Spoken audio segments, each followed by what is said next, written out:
두산에너빌리티가 여전히 모멘텀도 좋고 다 좋아요. 하지만 기대 수익률 측면에서는 좀 약하지 않을까, 다른 원전주에 비해서. 그래서 뭐 안전하고 대형주 좋아하시는 분들은 두산에너빌리티 관심을 가지시고, K원전이 미국이 승인한다 그러면 또 강한 수혜로 이어질 수 있거든요. 대미투자법이 특위 통과됐다, 1순위 원전이 된다 그러면서 원전주들이 움직였거든요. 원전주들이 뭐 기대감이지만 그래도 실적을 정리하다 보면 늘 눈에 띄는 종목들이 나오거든요. 실적 정리를 쫙 받아봤더니 가장 저평가는 입니다. 워낙 저평가고 실적도 좋다, 그런 측면에서 관심 가질 수 있고, 매달 10일 간격으로 진행되는 유튜브 무료 특강 아래의 링크에서 신청하세요.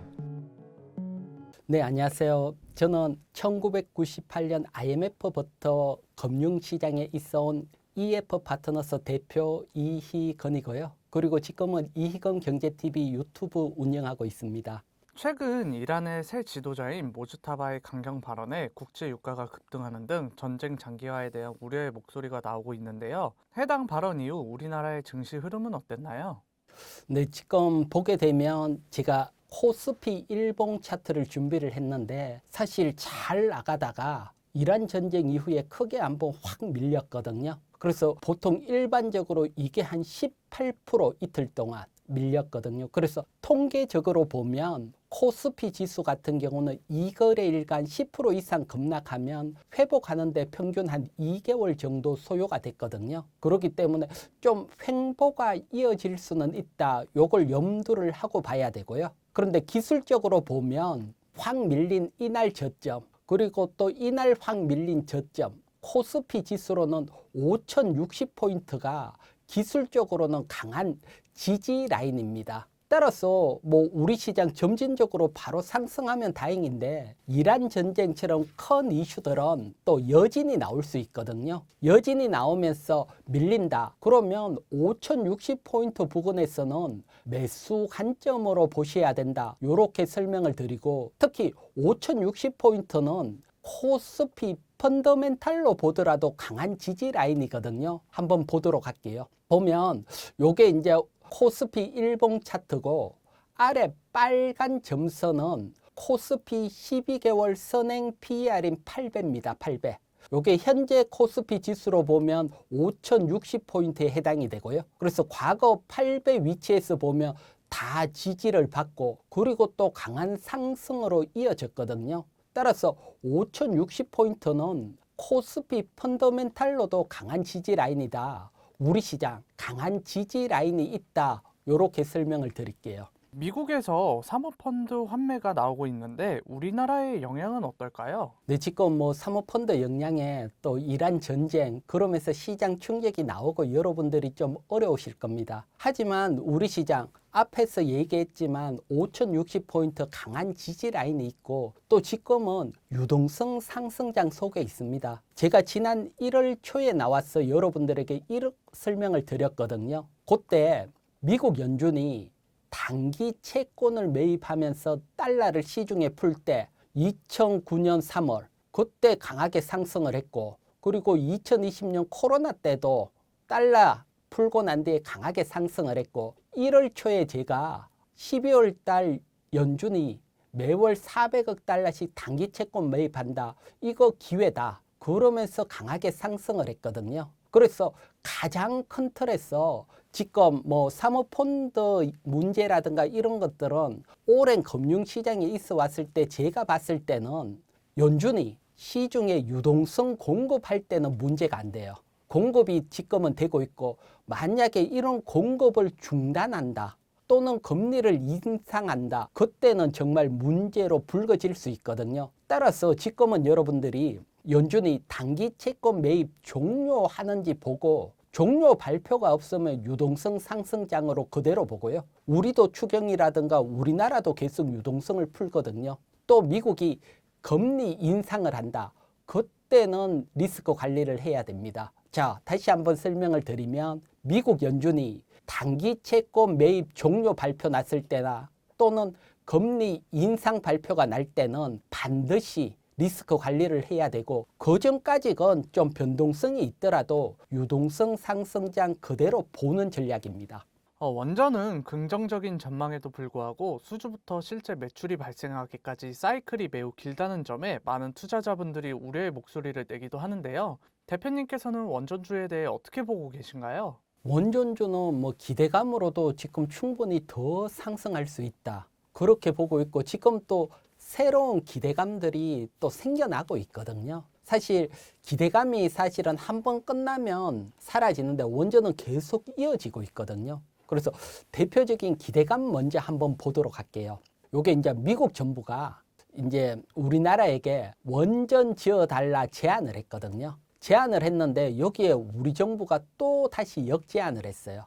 지어주긴 지어주겠는데 지을 때 K원전인 APR 1400으로 건설하면 안 되냐. 참고적으로 미국은 APR 1000입니다. 미국 APR 1000 기반으로 우리가 더 좋게 개발한 K원전이고 이게 출력도 훨씬 크거든요. 그래서 만약에 미국이 오케이 APR 1400 지어라. 이게 승인된다면 이거 정말 큰 효과거든요.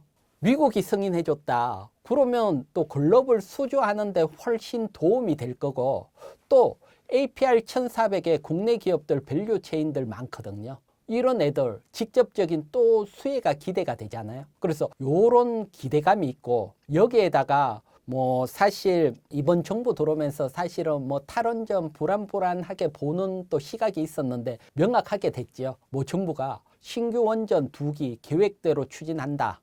특히 1월 30일 한수원이 대형 원전 2기 그리고 SIMR 소형 원전 1기 후보자 선정 절차에 들어갔거든요. 그래서 국내적으로도 모멘텀이 생겼고 또 글로벌적으로 정말 큰 모멘텀이 생길 수 있다. 이거에 오케이 된다면 또 우리 원전 르네상스, 원전 슈퍼사이클로 들어간다. 수주에 있어서는 엄청 도움이 될 거니까요. 그래서 먼저 이런 기대감을 타고 지금 보면 국내 원전 짓는 기대감, 그 다음에 APR 1400 요거 우리 K원전이잖아요. 그러면서 사실 그동안 약했던 중소형 원전주, 국내 관련주들이 강한 움직임이 나오고 있다. 요런 배경의 움직임이 나오고 있다. 그렇기 때문에 뭐 원전주는 뭐 정말 관심을 가져야 되고요. 여기에다가 특히 지금 뭐 대미투자특별법이 3월 10일 특위를 통과를 하면서 더 한층 또 투자되고 그래서 이게 대미특별법이 통과되고 또 총리가 미국 갔어. 뭐 원전 얘기. 그래서 1순위로 미국 투자 원전이 될 거다. 이건 뭐 거의 명확한 걸로 보입니다. 그렇기 때문에 모멘텀은 뭐 계속 살아있다. 이렇게 보셔야 됩니다. 두산에너빌리티는 오늘 촬영일 기준 최고가를 달성하기도 했는데요. 대표님께서는 두산에너빌리티의 최근 흐름과 전망을 어떻게 보고 계신가요? 네, 제가 2부에서 두산에너빌리티 차트, 월봉 차트 보여드렸는데 지금 또 못 보신 분들도 계시는데 보면 사실 어느 정도 크게 상승을 한 상황이에요. 그래서 보면 작년 같은 경우 호재가 나왔을 때 두산에너빌리티가 상승을 하는 폭이 팍팍 상승을 했는데 지금은 상승이 소폭 상승을 하는 모습이다. 그렇기 때문에 여전히 모멘텀도 좋고 다 좋아요. 하지만 기대 수익률 측면에서는 좀 약하지 않을까 다른 원전주에 비해서. 그래서 뭐 안전하고 대형주 좋아하시는 분들은 뭐 두산에너빌리티 관심을 가지시고 그게 아니신 분들은 좀 가벼운 원전주 또 국내라든가 요런 원전주에 관심을 가지면 뭐 훨씬 또 수익률 측면에서는 좋지 않을까 요렇게 보고 있고요. 그래서 뭐 여전히 좋다. 뭐 대신 실적은 사실 아직 안 받치지만 앞에 보여드렸지 어떤 모멘텀들은 살아 있으니까요. 그래서 뭐 좀 전진적인 상승은 이어진다. 뭐 이어질 거고 또 대신 우리가 중소형 원전주에 대해서도 또 관심을 가지자. 요렇게 설명을 드릴게요.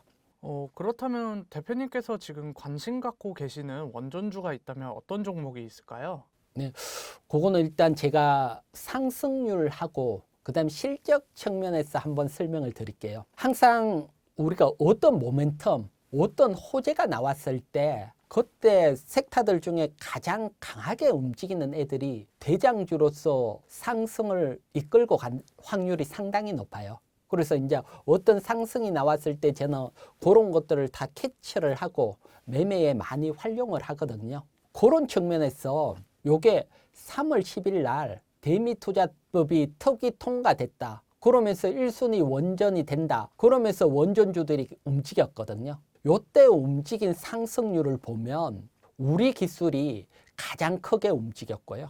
그 다음 우진, 그 다음 보성파워텍 요런 것들이 가장 강하게 움직였고 두산에너빌리티도 7% 짠 건 아니죠. 대형주로. 대신 다른 뭐 좀 가벼운 원전주에 비해서는 약할 수 있고요. 대신 기존 대형주에 비해서는 강한 거니까요. 그래서 여기에 일단 강하게 움직인 이들 종목 관심권에 둘 수 있고 요중에 우리 기술은 제가 봤을 때는 좀 오버해서 가는 느낌이 좀 들더라고요. 그래서 굳이 상승률로 본다면 우진하고 보성 파워텍 관심 있게 지켜볼 수 있다. 이렇게 설명드리고 그 다음 실적 측면에서도 한번 볼게요. 원전주들이 뭐 기대감이지만 그래도 실적을 정리하다 보면 늘 눈에 띄는 종목들이 나오거든요. 그래서 보면 일단 첫 번째 요거 4분기 영업이익 기준 PER입니다. 그래서 PER 보면 우리 기술은 적자인데 지금 가장 강하게 상승을 하잖아요. 그건 제가 봤을 때 코스닥 150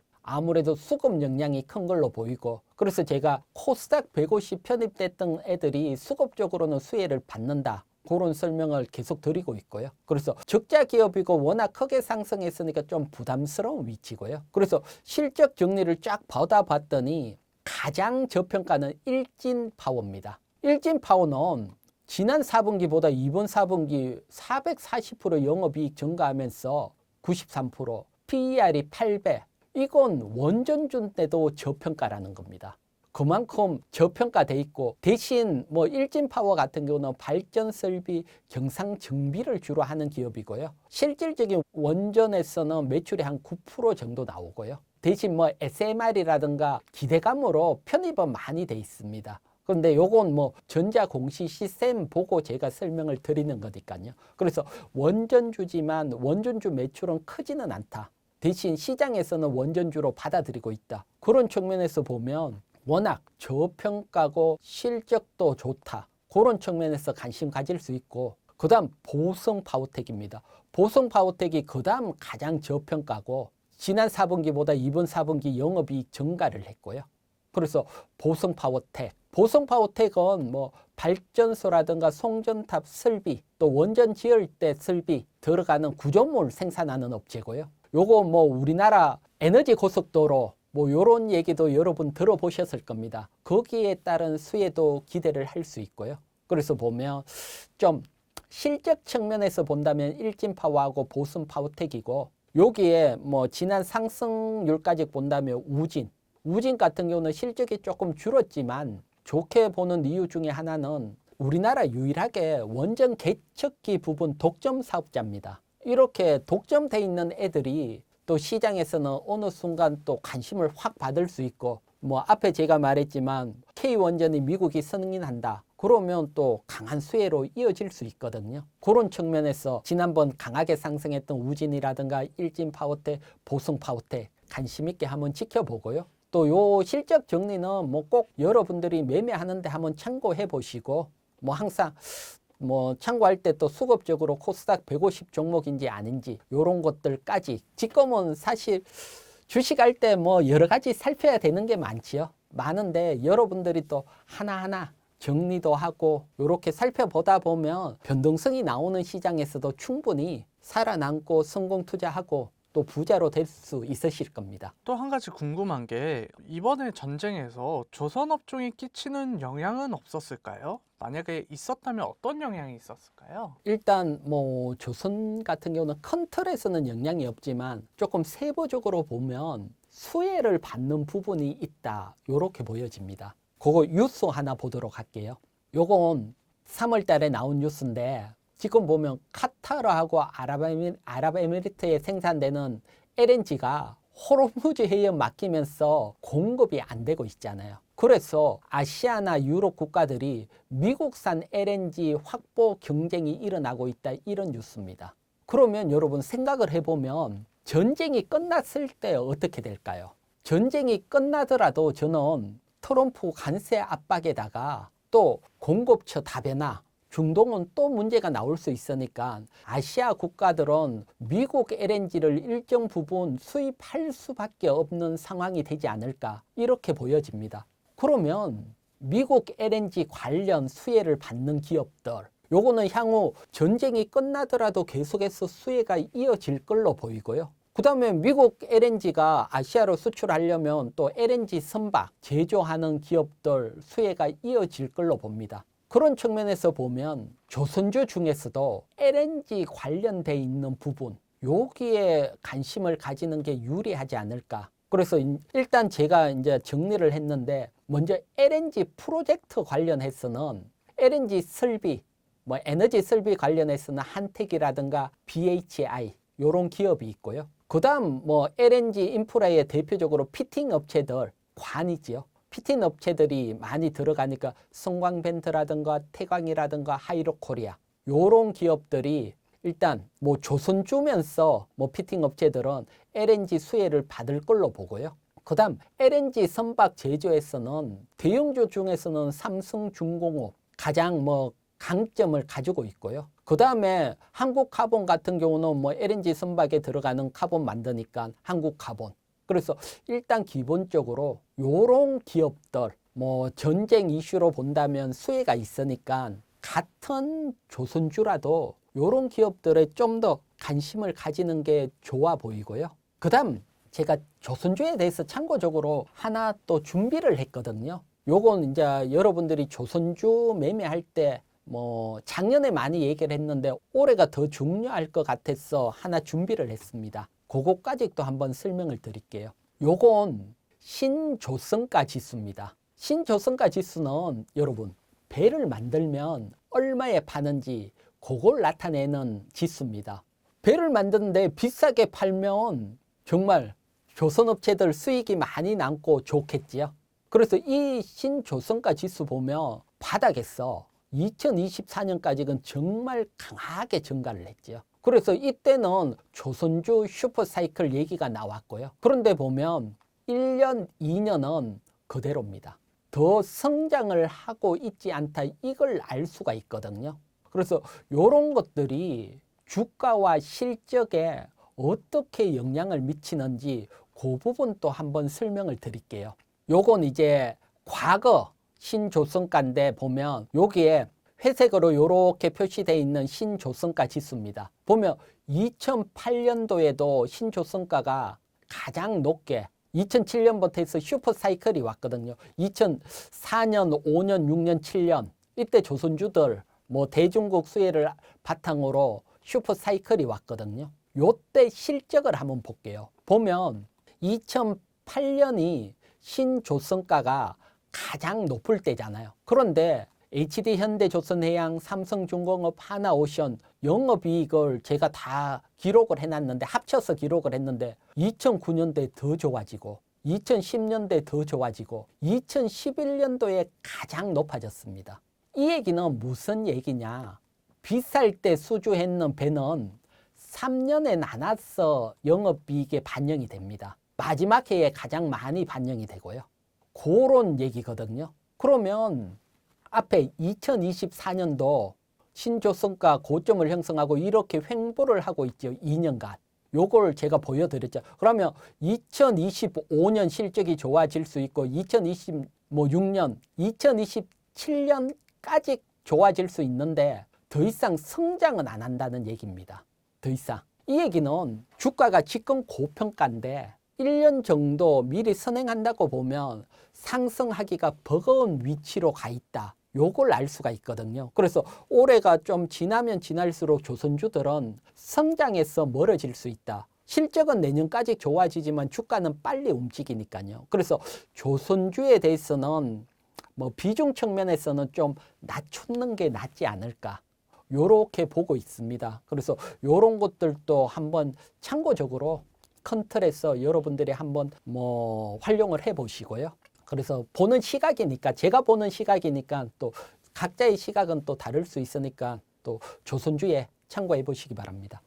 그렇다면 대표님의 현 시점 포트폴리오 전략도 궁금한데요. 만약 1억이 있다면 어떻게 투자하실 건가요? 네, 포트폴리오는 일단 제가 보는 것은 일단 대형주, 삼성전자 비중이 40%, 뭐 대안으로 SK하이닉스 가지셔도 되고요. 뭐 여전히 올해는 뭐 삼성전자 반도체가 시장을 주도한다고 보고 있습니다. 이들 종목이 꺾이면 사실 다른 종목들은 더 꺾인다고 보거든요. 그래서 가장 강하게 가는 게 삼성전자, 그다음 자동차. 그래서 삼성전자, 현대차의 비중 60% 크게 실고요. 그다음 코스닥 개별주, 지금 뭐 코스닥 활성화 정책이라든가 계속 이어지고 있기 때문에 뭐 코스닥 비중도 한 40% 정도 높였고요. 지난번보다. 그중에 반도체 소부장이 20%. 제가 뭐 일부의 반도체 소부장 여러분들에게 자세히 실적까지 정리해 드렸으니까 그것도 참고하시면 또 좋은 것들, 좋은 종목 또 보실 수 있으니까 참고해 보시고요. 그 다음에 시장이 상승한다면 개별주들도 움직일 수 있거든요. 그래서 개별주도 한 20% 정도는 코스닥 개별주 매매를 해야 되지 않을까, 요렇게 보고 있습니다. 그렇다면 개별주 20%를 언급해 주셨는데요. 대표님만의 개별주 매수 기법이 있으시다면 하나만 설명 부탁드립니다. 네, 개별주 뭐 기본적으로 뭐 업황 좋은 섹터 실적 보고 매수하는 게 가장 기본적인 거고요. 여기에서 정말 뭐 한 10배 인생을 바꾸는 종목 간혹 나오는 기법들 한번 제가 설명을 드릴게요. 그건 돈의 구조를 보는 겁니다. 돈의 구조. 돈의 구조라는 것은 다른 게 아니고 자본금의 변화라든가 지분의 변화를 살피는 겁니다. 이런 것들은 다 공시가 나오거든요. 그래서 쉽게 말하면 중소형 개별주인데 최대 주주가 2, 30억 들여서 계속 장내 매수하면서 매집을 한다. 왜 매집을 할까요? 최대 주주가. 자기 회사 저평가됐다고 보니까 자기 돈 2, 30억 들어가면서 뭐 몇십만 주 매집을 하는 거죠. 이런 기업들 보면 지나고 난 뒤에 정말 크게 상승으로 이어지는 경우들이 많습니다. 뭐 매집을 하고 바로 움직이는 게 아니고 어느 순간 기간이 지나면 폭발적으로 움직이고 또 기업도 좋아지는 경우들이 많고요. 그래서 최대 주주가 장내 매수한다, 뭐 몇만 주 이런 게 아니고 몇십만 주 이상 이렇게 매집하는 기업. 참고적으로 여러분, 최대 주주가 장내 매수를 했는지 블록딜로 받았는지 이런 거 전자 공시 시스템에 다 공시 나오고요. 하다 못해서 최대 주주 평균 매입 가격까지 공시가 됩니다. 그러니까 최대 주주 매입했는 가격까지가 아니까 거기 비슷할 때 우리가 매수하면 되잖아요. 요런 것들. 그래서 뭐 여러분들이 공부를 할 때 요런 공시 부분도 공부를 하다 보면 상당히 도움이 되실 거거든요. 그래서 공시는 사실 공부하기가 조금 어려운 측면도 있는데 저 이건 경제TV에 오시면 공시별로 어떻게 공부한다 또 싹 정리를 해놨으니까 참고하시고요. 그 다음에 또 하나 볼게요. 어떻게 보면 최대 주주가 자녀에게 한 100억 정도 증여를 해요. 그러면 주가는 어떻게 될까요? 여러분, 100억 증여하면 세금이 엄청나게 나옵니다. 그러면 최대 주주가 자기 지분 크게 증여할 때는 자기 회사 주가가 낮을 때 하겠지요. 그리고 종료 후에는 다시 주가가 상승할 확률이 높겠지요. 그런 측면. 그래서 증여를 할 때도 아버지가 돌아가셔서 어쩔 수 없이 받는 증여는 주가에 영향을 안 미칩니다. 이건 선택할 수 없으니까요. 대신 경영권 승계를 위한 증여. 아버지가 지분 한 30% 가지고 있는데 10% 증여를 한다.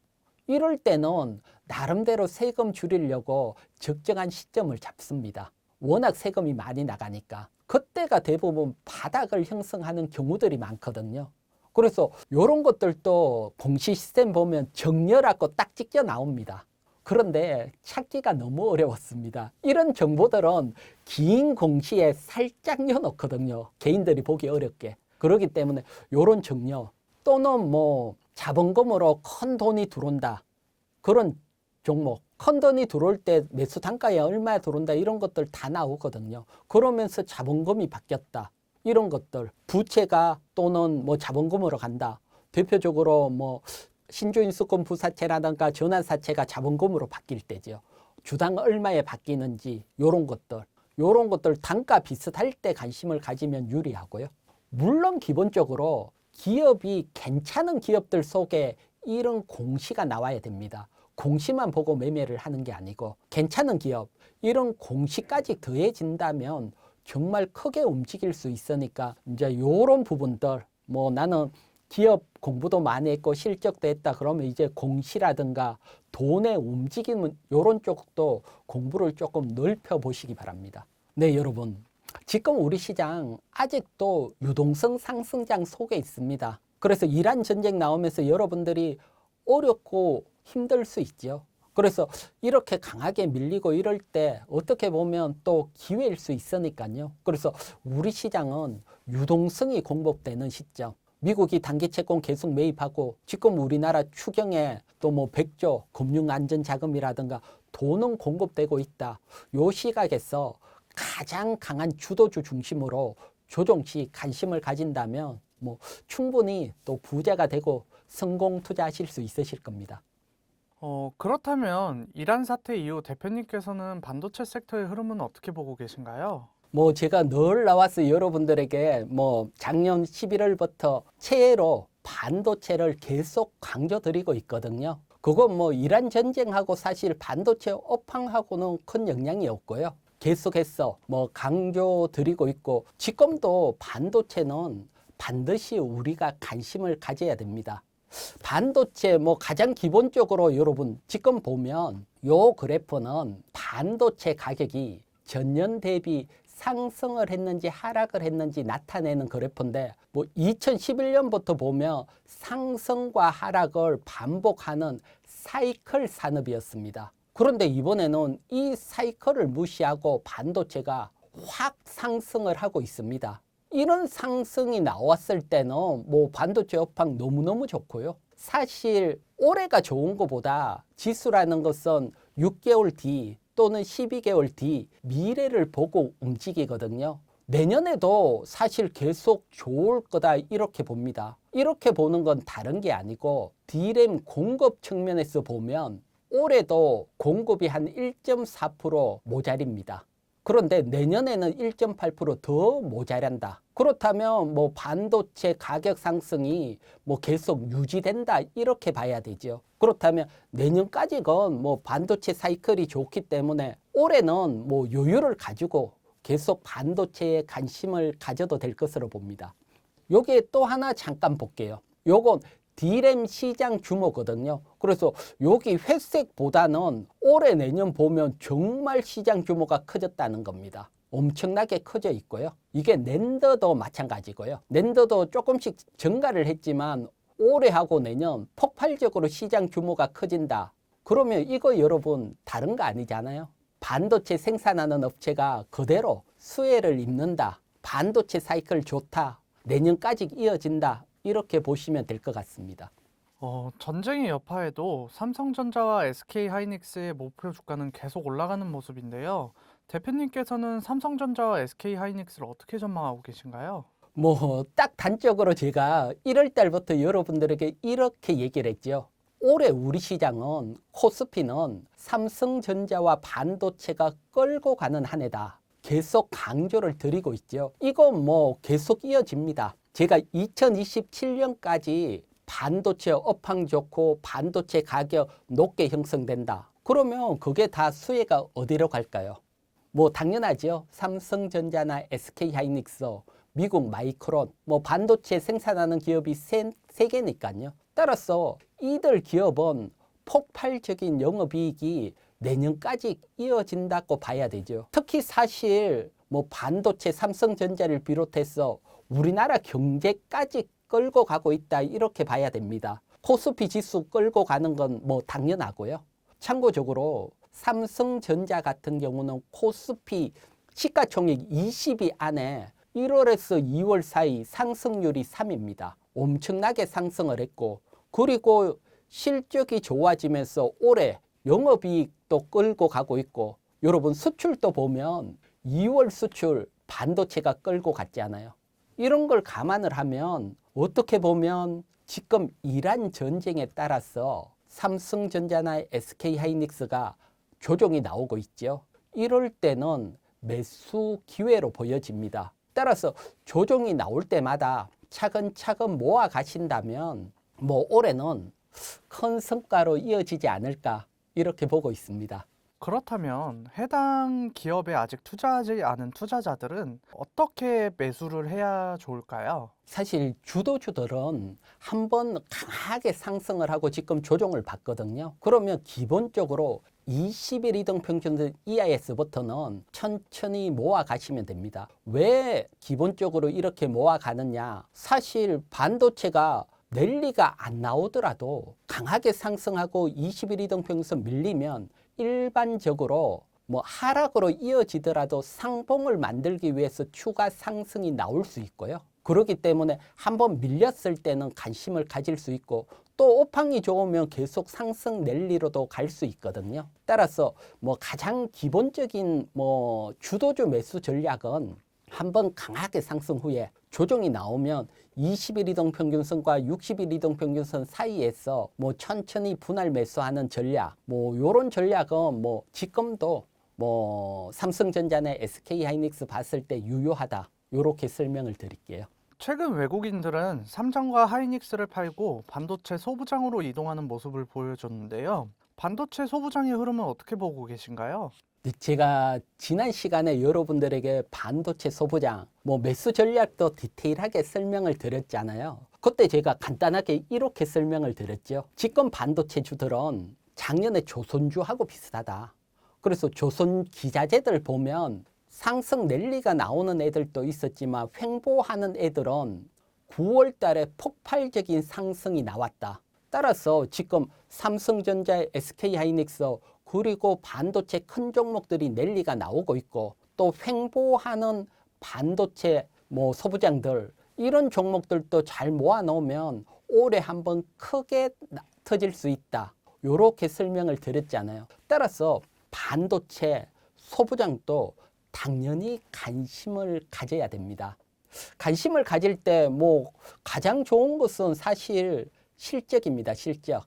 사실 우리가 미래 실적을 예상하기는 어렵거든요. 하지만 실적 발표 났는 것들 여러분들이 정리를 쫙 해서 그 중에 그래도 가장 저평가되는 종목들 선정을 하는 게 또 시간이 지나고 나면 가장 또 효과가 좋더라고요. 그래서 또 이런 정리를 한번 해보다 보면 업황 또 종목들 또 느끼는 것들이 있거든요. 이런 거 한번 정리를 해보시고요. 사실 뭐 정리하기 어렵잖아요. 그러신 분들 위해가 제가 또 다 정리를 까지 해왔거든요. 정리됐는 거 한번 보면서 설명을 드릴게요. 요게 지금 4분기 실적 발표 났는 거거든요. 그래서 요게 지난 금요일 종가 기준으로 시가총액이고 그 다음 요거는 4분기 영업이익 기준 PER입니다. 사실 여러분 PER은 뭐 다들 아시겠지만 시가총액 나누기 1년간 순이익이죠. 그런데 우리나라 중소형주들은 순이익에 주가 영향을 받는 게 아니고 그 분기 영업이익이 얼마나 좋냐 여기에 영향을 받거든요. 그래서 제가 시가총액 나누기 4분기 영업이익 곱하기 4 요렇게 약간 수정을 했는 게 PER이고 그리고 지금 코스피 200 PER이 22배입니다. 22배니까 22배보다 낮으면 저평가다 이렇게 보시면 됩니다. 그래서 이렇게 정리되는 것들 중에 PER 낮은 종목 딱 보면 웰딕스 요런 애들은 5배 수준이잖아요. 그리고 재작년 4분기보다 이번 4분기가 영업이익 43% 증가했다. 이런 것들은 기회가 된다는 겁니다. 정리를 하다 보면. 그리고 또 정리를 하다 느낀 게 제가 지금 코스닥은 여러분 자체 수급보다는 ETF를 통해서 돈이 밀려 들어오거든요. 특히 ETF에서 들어온 돈은 코스닥 150 지수 종목이 영향을 받고 수혜를 받거든요. 그래서 제가 코스닥 150 종목인지도 표시를 했는데 이 150 종목들 보면 다 고평가입니다. 돈들이 일로 몰려 들어왔다 이걸 알 수 있거든요. 그래서 같은 뭐 형태고 어떤 거 살까 고민이 된다면 코스닥 150 종목 사는 게 낫다. 요것도 정리를 하다 느낀 거고요. 요런 것들도 참고하시고, 그다음 뭐 워낙 많으니까 반도체주들은 또 다음 페이지 또 정리했는 거 계속 이어서 요렇게 설명을 드리고요. 요런 애들, 또 그 다음에 부채가 높은 애들은 잘 안 움직이거든요. 여기 보면 부채가 뭐 한 200%, 부채가 한 150% 이상이면 요런 것들은 조금 좀 조심을 하자. 아무래도 부담 가질 수 있거든요. 요런 것들도 참고하면서 싹 정리가 돼 있으니까 보시고요. 그 다음 뭐 또 마지막 페이지까지. 그래서 제가 4분기 실적 났던 것들은 요렇게 정리를 했고, 요 중에서 여러분 뭐 스스로 찾으라 하면 어려우니까 또 이제 재작년 4분기보다 이번 4분기 영업이익 증가하고 또 부채는 한 120% 미만인 저평가되는 종목 대표적으로 보면 웰덱스가 있고요. 그 다음에 유파워 플라즈마, 프로텍, KC텍, KNJ 요런 종목이 있으니까 참고해 보시고요.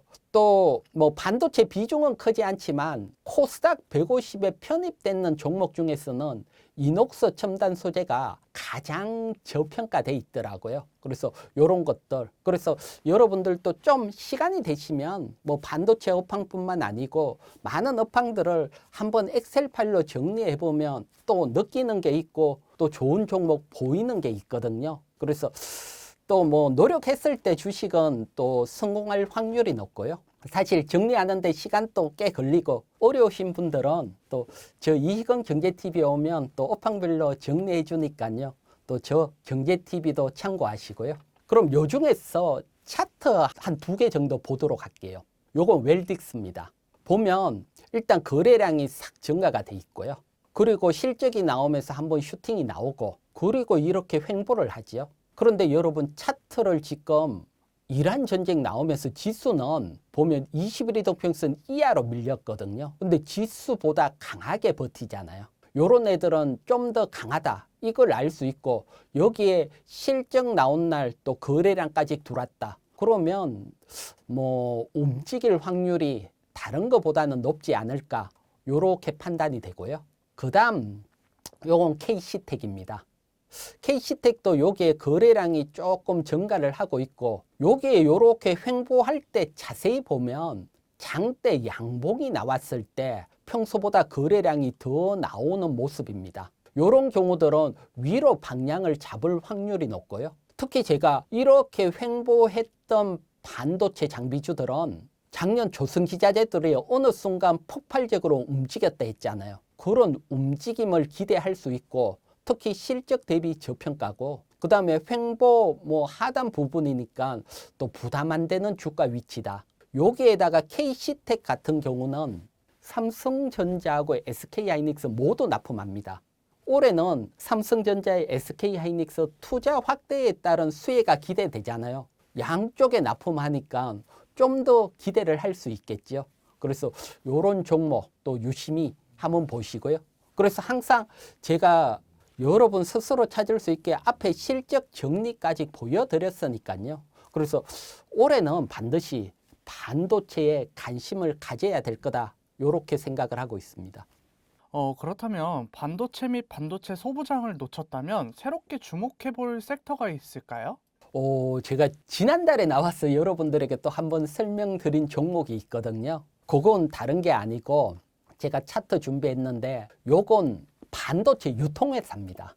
여러분, 디램 가격이 막 급등하면서 반도체 제조회사 삼성전자의 SK하이닉스 실적이 막 좋아지잖아요. 그러면 반도체 유통하는 회사들도 실적이 좋아질 수밖에 없고요. 그래서 우리나라 상장돼 있는 유통회사는 2개인데 그중에 여러분들에게 미래 반도체 설명을 드렸죠. 그래서 지난달 설명드리고 확 움직이고, 그리고 또 밀려왔고, 그래서 또 뭐 관심 가질 수 있는 위치다. 요렇게 보여지고요. 참고적으로 보면 미래 반도체도 4분기 영업이익이 지난 4분기보다 440% 증가했어요. 그러니까 직접적인 수혜를 받고 있다는 거거든요. 그리고 4분기 영업이익 기준 뭐 PER 보면 아직 10배도 안 돼요. 100% 상승하더라도 지금 코스피 200 22배도 안 된다는 거잖아요. 그래서 요런 어떤 약간 비켜 있지만 반도체 유통회사라든가 또 반도체에 조금 도움이 됐고 수혜를 받을 수 있는 요런 기업에 또 약간 또 생각을 하면 또 매매하는 데 많은 도움이 되실 겁니다. 최근 투자자들 사이에서 로봇은 실적도 없지만 주가는 이미 너무 올랐다는 말이 있는데요. 대표님께서는 현재 로봇주 어떻게 바라보고 계신가요? 네, 지금 말씀하신 대로 사실 로봇주 같은 경우는 미래는 밝아요. 미래는 밝은 거 사실 누구나 알잖아요. 그런데 아직은 실적이 따라가지 않고 주가가 어떻게 보면 너무 빨리 움직였다. 이런 측면이 있습니다. 대신 그래도 다행인 것은 로봇주 수급이 지금 받치고 있다는 겁니다. 수급을 받친다는 것은 다른 게 아니고 ETF를 통해서 로봇주 전체에 자금이 들어오고 있습니다. 그래서 제가 대표적인 로봇 ETF 시기별 자금 유입 규모를 준비를 했는데 보면 요게 3개월에서 2개월, 최근 기준에서 1개월 사이 ETF 들어온 돈이 엄청나거든요. 여기 단위가 10억입니다. 10억. 그러면 4천억 들어왔다는 얘기거든요. 이만큼 최근 1개월에 엄청 들어왔고 그 다음 최근 3개월, 2개월 사이에도 들어왔고 그래서 최근 ETF를 통해서 로봇주에 자금이 강하게 들어오고 있다. 그래서 이런 수급이 받치는 동안은 그래도 괜찮다. 이렇게 보여지고요. 그렇다면 이런 수급이 받칠 때는 사실 우리가 어떤 좋은 종목 선정하는 것도 중요합니다. 하지만 ETF에 편입되어 있는 종목, ETF 뭐 대표적인 ETF는 다른 거 아니죠. 코덱스 같은 경우는 삼성 자산운용이고 여기 타이거 같은 경우는 미래에셋이죠. 그래서 사실은 삼성 자산운용하고 미래에셋 ETF 여기에 편입되면 주가에 큰 영향을 받거든요. 좋은 쪽으로 영향입니다. 그래서 이런 쪽은 사실 여러분들이 조금만 인터넷에 들어가서 ETF 이름 치고 보면 사이트로 가면 어떤 종목 ETF에 편입이 돼 있고 비중이 얼마다 이걸 다 알 수가 있거든요. 그렇기 때문에 우리가 좋은 것도 중요하지만 여기에 편입되어 있는 종목 위주로 관심을 가지는 것도 지금으로서는 중요하다. 이렇게 보여지고요. 이런 ETF 열풍이 뭐 저는 계속 이어진다고 보기 때문입니다. 먼저 이렇게 지금 뭐 최근 1개월에 돈이 가장 많이 들어온 뭐 한 4천억 들어온 타이거 코리아 휴머로이드 로봇 ETF 한번 들어가면 어떻게 얘네들이 로봇주를 판단하고 있는지도 나와 있거든요. ETF 편입할 때 그냥 편입하는 게 아니고 삼성 자산운용 같은 경우는 일단 핵심 부품 뭐 로봇 비중에 원가의 60에서 70% 차지하는 액추레이터. 그래서 액추레이터 관련주들을 좋게 보고 있고 요런 종목들 편입을 했다. 요걸 우리가 알 수가 있고요. 그 다음에 물론 로봇 직접 만드는 기업, 로봇 제조하는 기업, 뭐 대표적으로 레인보우 로보틱스나 두산 로보틱스, 뭐 로봇스타, 그 다음 이제 유로메카 약간 안 보이는데 그 다음에 유진 로봇, 요런 종목, 요건 로봇 제조하는 기업으로 편입을 하고 있다. 요걸 알 수가 있고요. 그 다음에는 역시 소프트웨어지요. 소프트웨어 시스템 통합 관련해서는 현대 오토에버와 뭐 LG CNC 요런 쪽 우리가 뭐 선뜻 로봇이라고 보긴 약간 어렵지만 편입을 하고 있다. 요걸 알 수가 있죠. 따라서 여러분 요건 뭐 삼성 자산운용이고요. 자산운용 들어가면 또 자세히 나오니까요. 그래서 또 뭐 내가 로봇 쪽 관심을 가지고 있다. 같은 쪽이면 ETF 펀드에 비중이 높은 종목 매수하는 게 더 유리할 거다. 요렇게 보고 있고요. 그래서 전체적으로 보면 요건 타이거 코리아 휴머로이드 로봇 ETF인데 보면 요렇게 싹 정리가 돼가 나옵니다. 보면 가장 많은 비중이 레인보우 로보틱스가 15%고 로보틱즈가 12% 요렇게 다 돼 있고요. 특히 요걸 보면 지금까지 자금이 한 6천억 들어왔다. 이게 이렇게 분산이 됐다. 이렇게 보면 되고 ETF로 돈이 들어오면 계속 수급이 들어올 거고요. 80% 이상이 코스닥 상장 기업입니다. 그래서 코스닥 기업에 좀 집중을 하고 있다. 이걸 알 수가 있고, 여기에 코스닥 150 지수 편입되어 있는 애들은 거의 들어가 있거든요. 그래서 지금은 앞에 제가 반도체 때도 설명을 드렸지만 ETF가 워낙 중요한 시점입니다. 따라서 코스닥 150 종목에 들어간 종목, ETF 자금 유입 수혜를 받을 수 있고, 또 지금처럼 섹터 ETF로도 편입될 확률이 상당히 높거든요. 뭐 단적으로 최근에 여러분 코스닥 액티브 ETF 나오면서 종목들이 요동을 쳤잖아요. 그 중에 제가 지난번에 나왔어 자동차 부품주 중에 성화이텍 설명을 드렸잖아요. 코스닥 150 종목 유일한 종목이다. 자동차 부품주. 이 종목이 급등이 나왔잖아요. ETF 편입되면서. 따라서 코스닥 150 종목 중에 좀 소외됐거나 업종 대표할 수 있다. 이런 것들은 유심히 본다면 지금 흐름에서는 또 도움이 될 수 있을 겁니다. 로봇주 주가가 너무 빨리 달렸다. 그렇기 때문에 수급이 좀 받쳐주는 ETF 관련주로 우선적으로 보자. 이런 전략 설명을 드릴게요. 그렇다면 저평가하거나 큰 상승을 기대할 수 있는 로봇주는 없을까요? 로봇주 같은 경우는 사실 워낙 크게 상승이 돼 있는데 여기서 잡으면 사실 텐베그라든가 뭐 크게 수익 내기는 좀 부담스러운 위치잖아요. 그렇기 때문에 사실 잘 알려지지 않는 로봇주, 그러면서 기업이 탄탄하다. 이런 종목 과연 있을까 고민하지만 저는 뭐 이런 종목을 모델 솔루션으로 보고 있습니다. 이걸 뭐 진짜 운 좋으면 한 10배, 10배까지도 기대할 수 있는 종목이다. 요렇게까지도 제가 생각을 하고 있거든요. 그렇게 생각하는 이유는 첫 번째 주주입니다. 주주를 보면 모델 솔루션 최대 주주가 한국타이어앤테크놀로지입니다. 지분을 63% 가지고 있습니다. 한국타이어앤테크놀로지는 한국타이어 지주회사입니다. 뭐 쉽게 말하면 대기업이다 이렇게 볼 수 있지요. 대기업이 최대 주주로 있는 종목이다. 그런데 여러분 이게 시가총액이 1,200억이 안 됩니다. 여러분 대기업 자회사들 보면 조다디가 넘어가거든요. 그런데 정말 시가총액이 낮아요. 낮은 위치고요.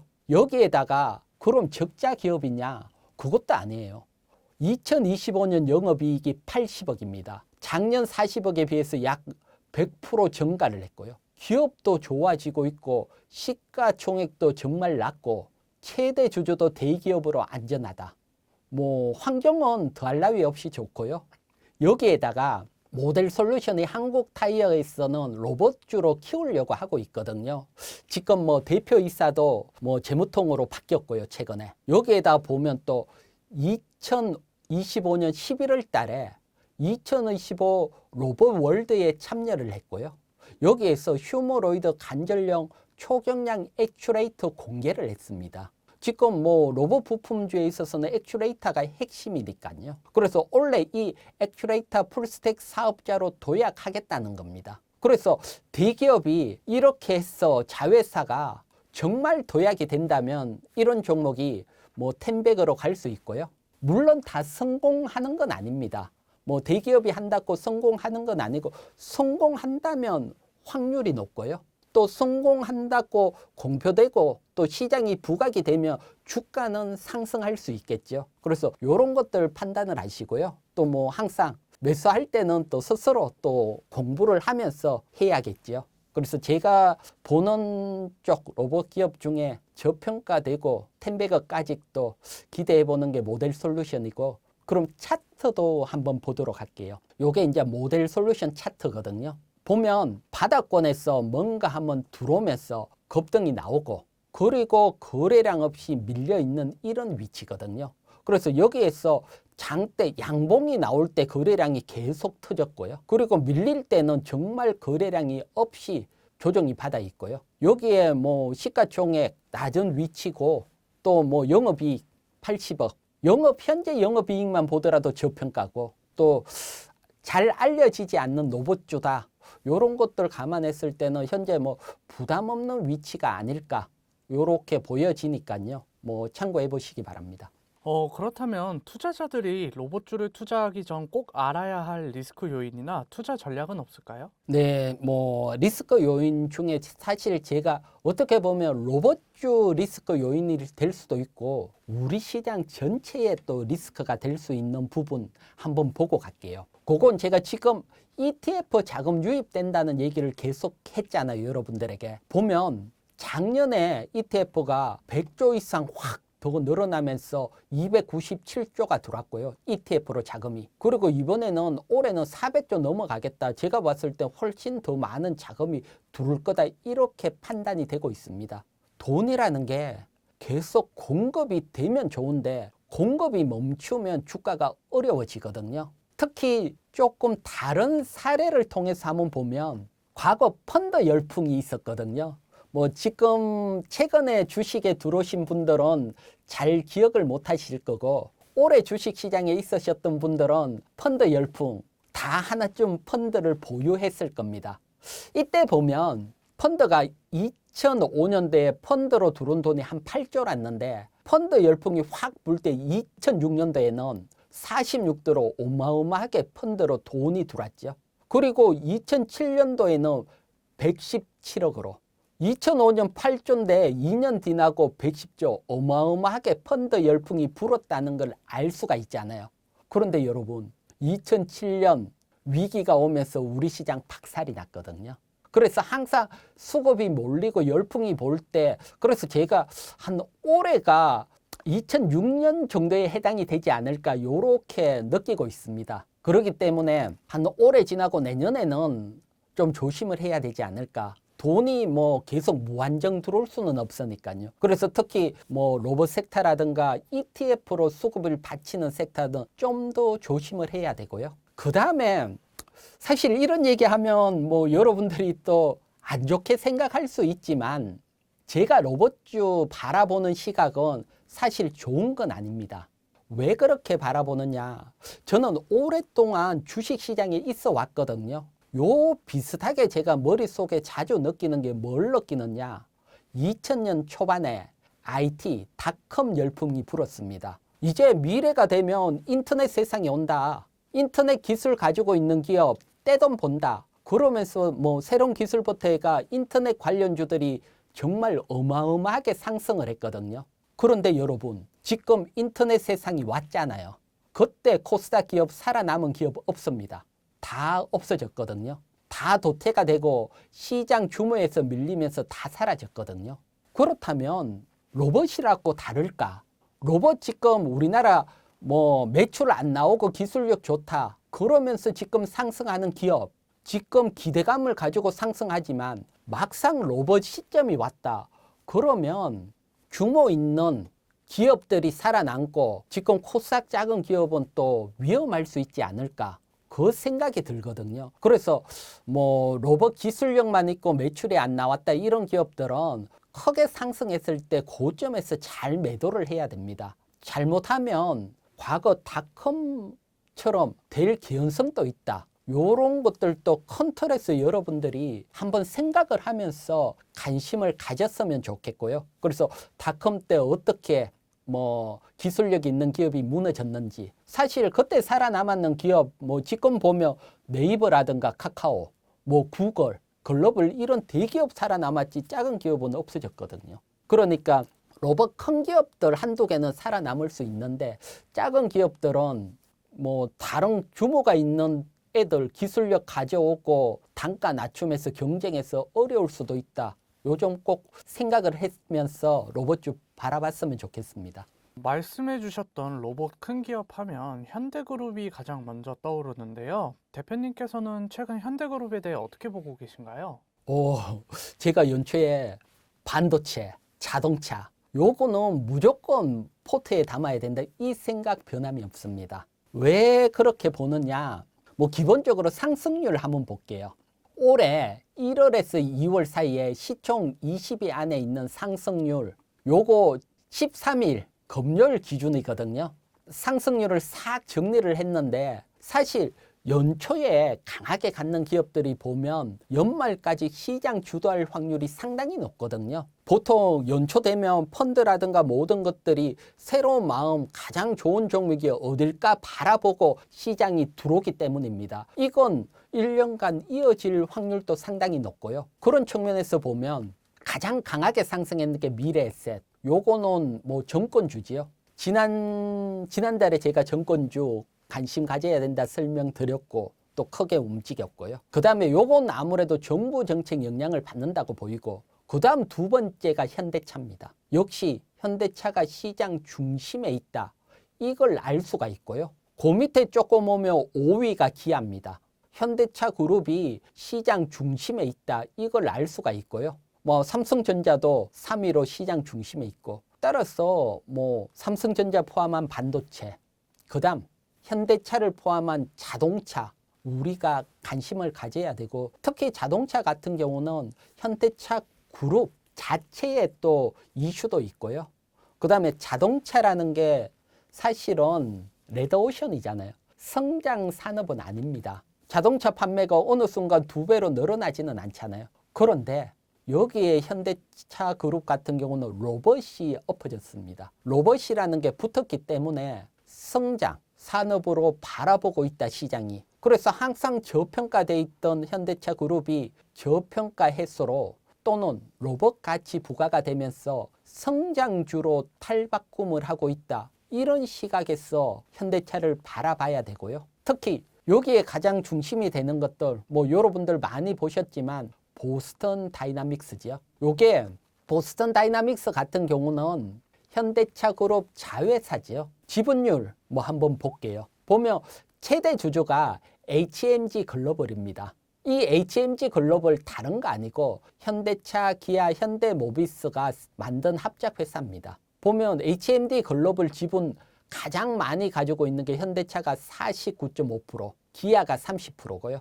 그러면 49.5%를 HMG 글로벌 54.7%로 환산을 하면 현대차가 보스턴 다이나믹스 지분이 약 한 27% 보유하고 있다. 이렇게 보시면 되시고요. 그 다음에 기아가 16%, 현대모비스가 12%, 현대글로비스가 12%. 참고적으로 정의성 회장님이 22% 엄청나게 보유하고 있죠. 그런데 뭐 어쨌든 최대 주주는 현대차라고 우리가 볼 수 있잖아요. 그렇기 때문에 현대차 같은 경우가 현대차 그룹 내에 가장 강하게 상승하는 이유는 역시 이 보스턴 다이나믹스 휴머로이드 로봇, 이걸 지금 현대차가 받고 있다. 요렇게 봐야 되고요. 그 다음에 지분이 많은 기아가 뭐 올해 코스피 시총 20위 중에 상승률 5위랐잖아요. 그러니까 전체가 그런 어떻게 보면 수혜를 받고 있다. 요렇게 보셔야 되고, 요런 수혜는 뭐 단번에 끝나지는 않을 걸로 보고 계속 이어질 거다. 이렇게 보고 있습니다. 최근 트럼프가 다시 한번 관세 압박이 나섰는데요. 이러한 트럼프의 행보는 추후 현대차 주가에 어떤 영향을 줄까요?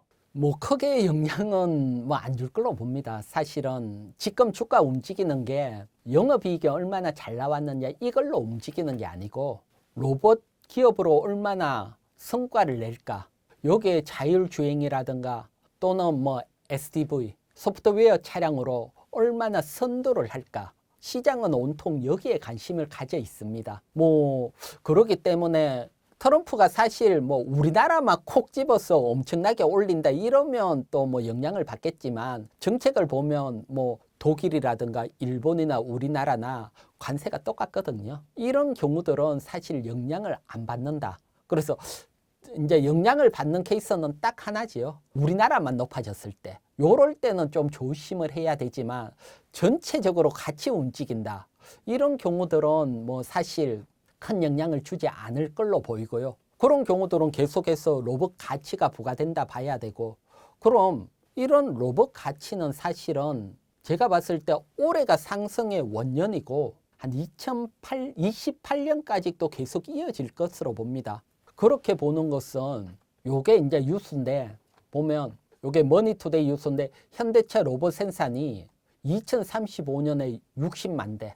뭐 이제 뭐 자동차 기업의 로봇 기업으로 간다. 이걸 뭐 명확한 거지요. 요게 있고, 그러면 아주 장기적으로는 2035년까지도 기대할 수 있는데, 당장 보면 뭐 요게 올해 보스턴 다이나믹스가 한 1000대 규모 파일럿 물량 생산을 합니다. 이것도 주가에 상당한 영향을 줄 거다, 올해는. 그래서 생산이 나오기 전까지는 계속 기대감이 살아있다, 이렇게 보여지고요. 그 다음 2028년까지 연간 30만 대 규모 지금 공장 짓고 있거든요. 그래서 이 공장이 완공될 때까지는 계속해서 로봇이라는 기대감이 살아있다, 저는 이렇게 보기 때문에 한 2028년까지 또 현대차 같은 경우는 중장기 상승, 성장주로서 기대감이 살아있다, 이렇게 보기 때문에 현대차 그룹, 그중에 일단 현대차, 그다음 뭐 대안으로 기아, 이런 종목들은 사실 올해가 상승의 원년이고 중장기적으로 투자해서 크게 수익 기대할 수 있는 섹터다,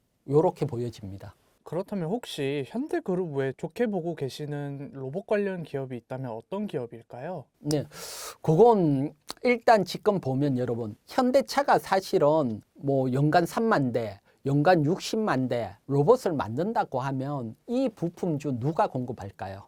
당연히 자기네들 밸류 체인 안에서 찾으려고 합니다. 그래서 가장 첫 번째는 뭐 현대모비스가 지금 자동차 부품 주도하고 있듯이 로봇 부품도 주도할 거고, 그 다음 현대모비스 밑에 지금 큰 자동차 회사들이 다 로봇 개발로 들어가고 있거든요. 그러면 2028년까지는 충분히 아틀라스에 들어가는 부품주들, 지금 돈 있고 기술력 있는 대형 자동차 부품 회사들이 장악을 할 것으로 봅니다. 그래서 이런 종목들이 사실은 코스닥 작은 종목보다 결국 로봇주로 살아남을 확률은 저는 더 높다고 보거든요. 그래서 로봇 가치가 부과되는 대형 자동차 부품주, 요런 종목들 관심 있게 봐야 되는데, 일단 제가 요것도 지금 시가총액 뭐 한 2조 원 이상 자동차주 실적 정리를 일단 먼저 했거든요. 뭐 항상 뭐 실적이라는 게 사실 주가하고 무관한 것처럼 보이지만 지나고 나면 주가에 정말 많은 영향을 미치더라고요. 그래서 항상 이런 실적 정리들을 많이 하는데, 정리를 하다 보면 또 좋은 종목들이 눈에 보이기도 하고요. 그래서 먼저 현대차, 기아 실적을 한번 볼게요. 보면 2024년 4분기보다 올해 4분기가 영업이익이 40%, 30% 감소를 했어요. 이거 여러분 다른 거 아니죠? 트럼프 관세 영향이잖아요. 사실 현대 기아는 정말 선방을 했어요. 지금 보면 뭐 영업이익이 그래도 4분기에 보면 1조 6천억, 1조 7천억이잖아요. 토요타나 큰 데는 적자까지 가고 하거든요. 그런데도 불구하고 이렇게 영업이익을 냈다, 선방을 했다, 이걸 알 수가 있고요. 그렇기 때문에 지금 뭐 현대차들이 크게 움직인 게 영업이익 감소했는데 움직였잖아요. 역시 실적보다는 로봇 가치 부과가 돼 있다, 현재 주가는 그걸로 움직인다, 그걸 알 수가 있고요. 이건 뭐 관세가 어느 정도 되면 뭐 제자리 회복된다, 판매가 그대로 잘 되고 있으니까요. 그래서 시장에서는 여기에 대해서는 크게 걱정을 안 하는 걸로 보이고요. 그렇기 때문에 관세 영향은 좀 적고, 그 다음 현대모비스 같은 경우는 한 6% 줄었고요. 그 다음 한온 시스템 같은 경우는 당기순이익이 여전히 적자고, 그 다음 HL만도라든가 현대위아도 줄었죠. 그런데 유일하게 대형 자동차주 중에 SL이 영업이익이 178% 확 증가를 했어요. 어려울 때도 잘 되고 있다, 이걸 알 수가 있고, 그 다음 4분기 당기순이익 PER을 보더라도 SL이 가장 저평가입니다. 그러면 일단 자동차 기업 중에 본다면 SL이 가장 유력하고요. 그러면 여기서 또 중요한 게 하나가 있죠. 실적으로 자동차주들이 뭐 상승하는 건 한계가 있으니까 그거보다는 로봇 가치가 부과되는 기업인지 아닌지 그걸 봐야 되잖아요. 그런데 SL은 사실 지금 현대차 그룹 로보틱스 부품 공급을 하는데 확대까지 되고 있어요. 그래서 로봇 가치가 가장 크게 부과되는 기업 중에 하나다, 이렇게까지 또 우리가 볼 수 있거든요. 그러면 현재 실적 좋고 로봇 가치 부과되고 있다, 그러면 현대차 그룹 외에는 또 다음 SL을 조금 관심권에 두는 게 중장기적으로 훨씬 유리하지 않을까, 이렇게 보여지고요. 참고적으로 제가 또 차트까지 준비를 했거든요. 그것도 한번 보도록 할게요. 뭐 항상 설명드리지만 제가 설명드리는 것은 뭐 여러분들에게 참고하는 거고요. 사실 매수는 뭐 여러분들이 공부하고 또 스스로 판단을 해야 되잖아요. 그래서 제가 보는 관점 설명을 드린다 그러고요. 요건 두산 에너빌리티 월봉입니다. SL인데 왜 이 월봉을 보여주느냐? 유사하기 때문입니다. 두산 에너빌리티 같은 경우도 제가 뭐 저 유튜브 채널에서 자주 설명을 드렸는데 일단 거래량입니다. 월봉 차트 보면 거래량이 정말 없다가 폭발적인 거래량이 나오면서 횡보하고 이렇게 돌파가 나올 때 이런 거 돌파하면 정말 크게 간다. 제가 뭐 제 유튜브에 기술적인 것들도 설명드리니까 요렇게 하고 지금 보면 이 돌파 위치에서 현재 270% 상승이 나왔습니다. 돌파하기 전에 많이 매집이 됐다는 거니까요. 그래서 요런 형태들은 유심히 살펴야 되고 특히 상승장일 때는 돌파하는 기업 더 관심을 가져야 됩니다. 그럼 이제 SL 차트 한번 보도록 할게요. SL 차트입니다. 보면 거래량이 조용하다가 여기도 정말 오랫동안 거래량이 나오면서 횡보를 했고요. 이 횡보 위치를 지금 올해 돌파를 하고 있지요. 돌파를 하는데 현재 주가는 한 45% 상승한 위치입니다. 돌파해서. 그렇기 때문에 제가 봤을 때는 아직도 갈 길이 멀지 않을까 그렇게 보여집니다. 그래서 기술적으로도 뭐 나쁘지 않다, 뭐 좋다 이렇게 보여지기 때문에 뭐 탑픽으로는 역시 현대차고요. 그 다음 또 대안으로 현대차 그룹 외에 또 관심 있으신 분들은 SL 유심히 또 한번 참고해 보시기 바랍니다.